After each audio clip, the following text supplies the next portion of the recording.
about that. Right. Yeah, because I want the inside scoop. I want him to tell the people because he's on the inside. We ain't. Absolutely. Damn, you fucking me up, P. Yeah, man, let me do my thing. Nah, shit, he want to get all to the juice real early. We gotta lock in, nigga. Shit, we trying to get some money. Shit.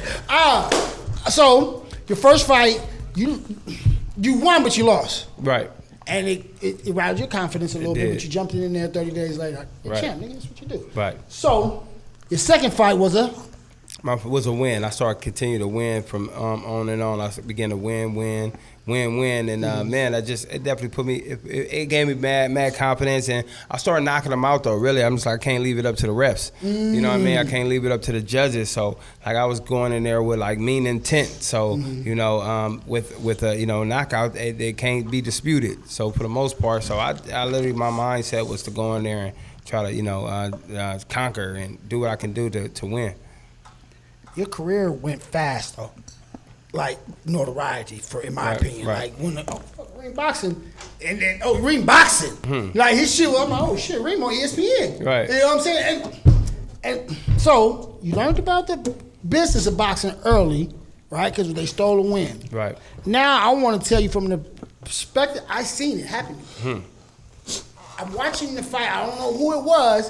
But I'm watching you win the fight, but I'm watching listening to commentators telling the audience you're losing the fight. Hey, right. See, that's a good eye, man. Very good eye, man. Like you said, though, sometimes you actually need to watch the fight with the commentators down. They obviously have their agenda. No agenda, absolutely. And when you have a fighter that's more like a house fighter, it's like the home team. You know, they're leaning towards this particular fighter for a particular reason. They got their own agenda. And like you said though, it's definitely fights where you can hear like, oh yeah, they. Man, that was kind of one of my waking calls because I'm watching this shit. Right. But he said something. It was who was it? Teddy Alice. Teddy Alice. Teddy hater, yes. Fuck you, Teddy Alice. You can get Teddy. a fuck you. I ain't never said that on podcast, but I'm happy to say it now. Fuck you, Teddy. Fuck you, Teddy. Yeah, I watched the fight, and you was trying to rob my man's other fight, and I seen this shit with my own eyes. Right. And so I'm like, look at this corrupt ass shit. Right. So now, talk about the sleaziness of boxing.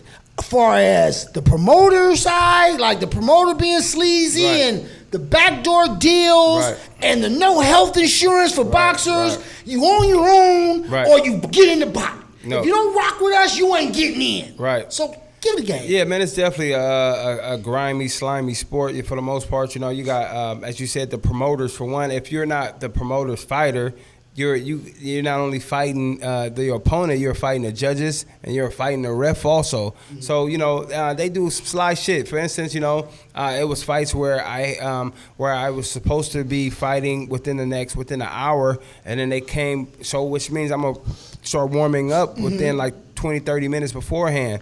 Before that. So they end up coming and saying, "Oh, you're next." I'm like, "What the fuck? What do you mean I'm next? I have warm up time." No, you need to go out right now. So they do shady shit like that.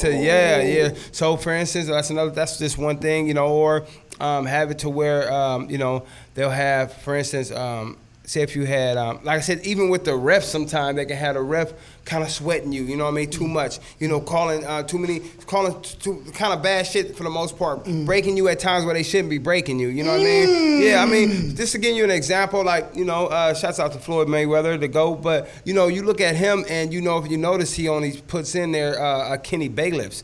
The black brother in there. Why he put him in there? Because Kenny Bailiff don't allow no type of, inside fighting. As soon as you touch each other, break. Floyd put him in there because Floyd's not an inside fighter. Wait. Pause. Wait. So you're telling me that during the negotiations of a fight, yes, how do one say I want that fight, ref.